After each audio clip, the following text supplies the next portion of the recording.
Hey rhythm strummers, here's an easy way to play this great Beatles tune. Got a good reason for taking the easy way out now. Hi, here's a chord shape and a strum pattern that works great for a lot of different songs. What I've got here is a C7 chord. And this C7 chord holds down 4 strings and it's between the 1st and 3rd frets.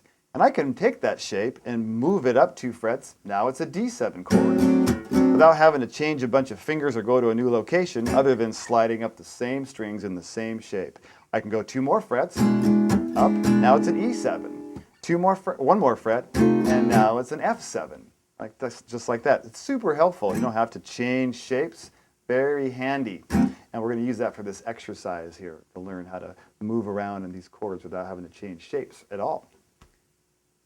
All right, so what I'd like to do is start out with just the C7 using this strum pattern. If you look, you'll notice it's down, up, and then the 3rd arrow is dark with an X through it. And the dark just tells you, the bold arrow tells you that it's a louder stroke, and the X tells you it's what we call a scratch stroke. And a scratch stroke is where you just play the chord without holding the strings down, and you might mute it with your right hand too. So it just simulates like a drum beat, a snare beat. And you'll notice that's on beats 2 and 4, so it sounds like 1 and 2 and 3 and 4 and.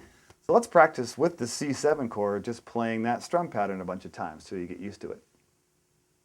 2 and 3 and 4 and 1 and stroke and 2 and scratch and 1 and 2 and 3 and scratch, like that. 2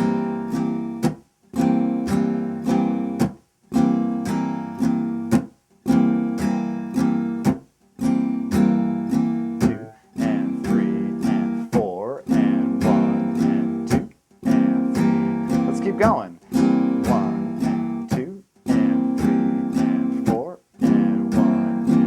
I'm letting go of the chord on the scratches, 1 and 2, but not taking my fingers off the strings, 1 and 2 and 3 and 4 and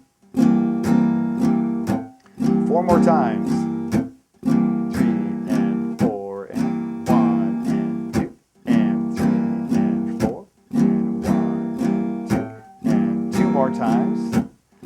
1 and 2 and 3 and 4 and 1 and 2. Here we go. 3 and 4 and like that. Now what I like to do is move the chord. So we're going to start it out here between frets 1 and 3 as a C7. Then we'll slide it up. And the way you do that is just to release the tension on the strings with your fingers. Don't push them down. Just let them rest on the strings and pretend they're little rails and slide them up to the frets between frets 3 and 5. That's a D7 chord. And then slide it up 2 more frets between 5 and 7. Now it's an E7 chord. Now between 6 and 8 gives us the F7. So we're going to play the pattern 1 time per chord at a nice slow speed, and we'll loop that a bunch of times to get used to making that move and keeping the strum pattern going too. Just like real music.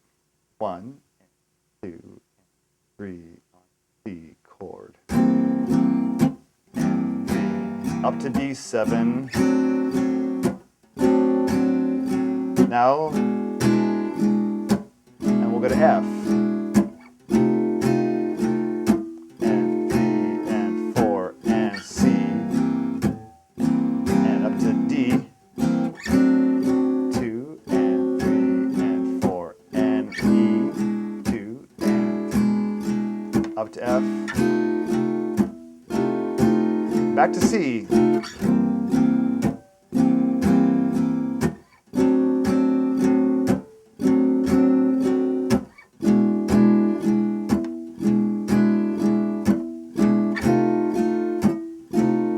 Back to C.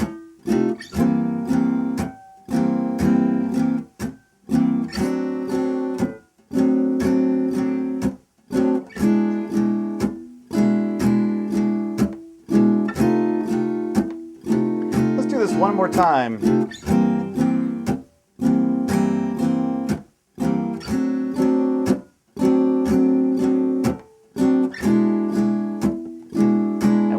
on this F chord.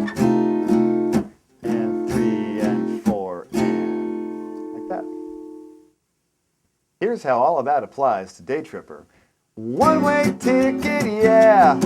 It took me so long. If you'd like to find out more, we'd love to see you at rhythmstrummer.com.